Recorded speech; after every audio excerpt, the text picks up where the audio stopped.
मुंशी प्रेमचंद के प्रसिद्ध उपन्यास निर्मला की पूरी कहानी। पुराने समय का एक शांत शहर। सुबह का समय था।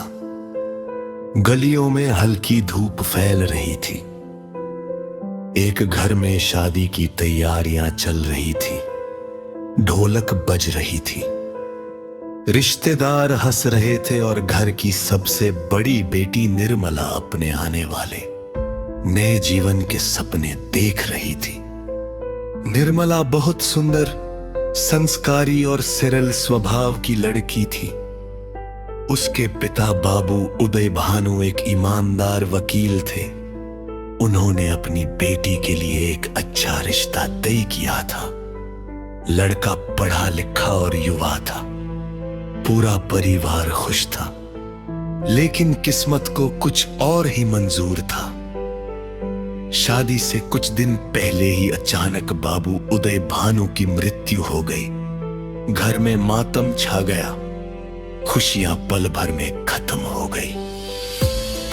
निर्मला की मां कल्याणी के सामने सबसे बड़ी चिंता थी बेटी की शादी। जिस परिवार में रिश्ता तय हुआ था, उन्होंने दहेज की मांग बढ़ा दी।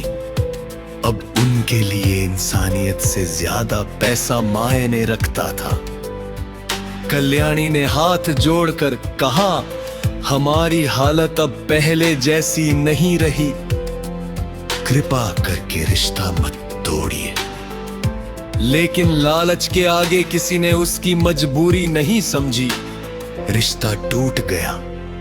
उस रात निर्मला अपनी मां को रोते हुए देखती रही।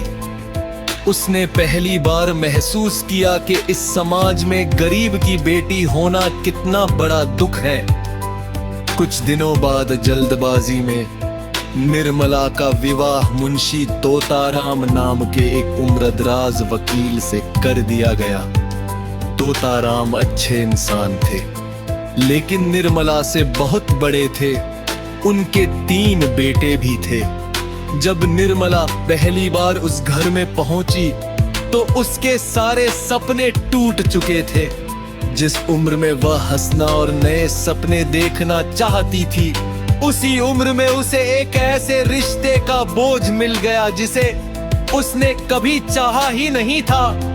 तोताराम के बड़े बेटे मनसराम की उम्र निर्मला से ज्यादा अलग नहीं थी। मनसराम शांत, समझदार और सम्मान करने वाला लड़का था।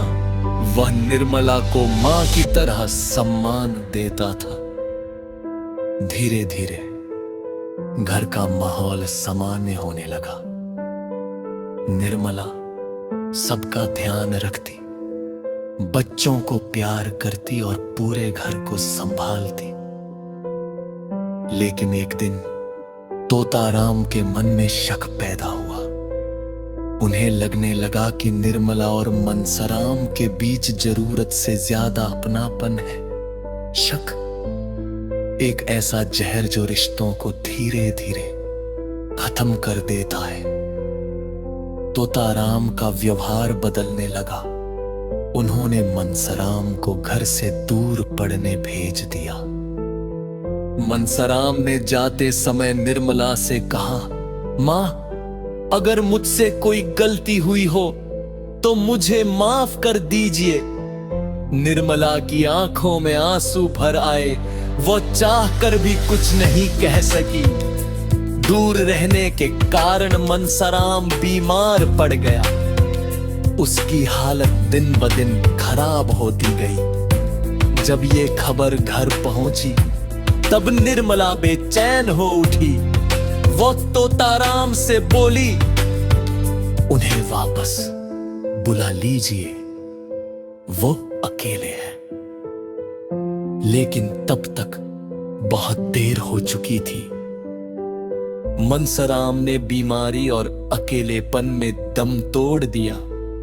उसकी मृत्यु की खबर सुनते ही निर्मला टूट गई। उसे लगने लगा कि एक निर्दोष लड़के की मौत के पीछे कहीं मां कहीं वही जिम्मेदार है। तोताराम भी अंदर से टूट चुके थे।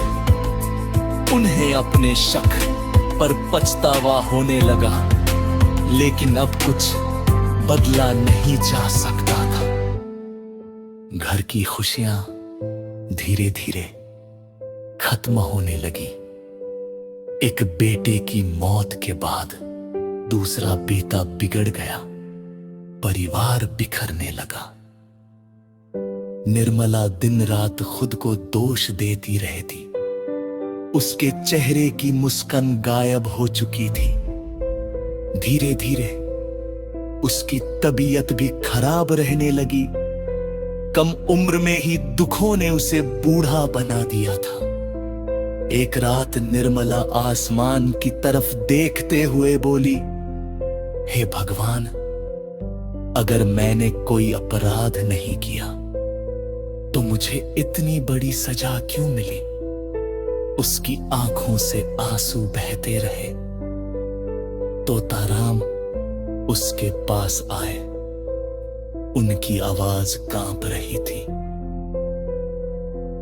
निर्मला, मुझे माफ कर दो, मेरे शक ने सब कुछ खत्म कर दिया। निर्मला हल्की मुस्कान के साथ बोली, गलती आपकी नहीं, उस समाज की है जहां दहेज इंसानियत से बड़ा हो जाता है। इतना कहकर निर्मला हमेशा के लिए इस दुनिया को छोड़ के घर में सल्लागा छा गया। तोताराम भी आंखों में सिर्फ कुछ काबा बचा था। एक खुशहाल लड़के जिसने सिर्फ प्यार और सम्मान चाहा था। उसे समाज में दर्द, शक और आंसू दिए। ये कहानी सिर्फ निर्मला की नहीं थी। ये उस समाज की सच्चाई थी जहां दहेज और देने विवाह ना जाले कितनी जिंदगियां बर्बाद करते थे। वह सिर्फ की चुप रखा नहीं, बल्कि कई भी मासूम जिंदगियों का विनाश ले। पर शक तो सीधी रास्ते को मेरे से खत्म कर सकता है।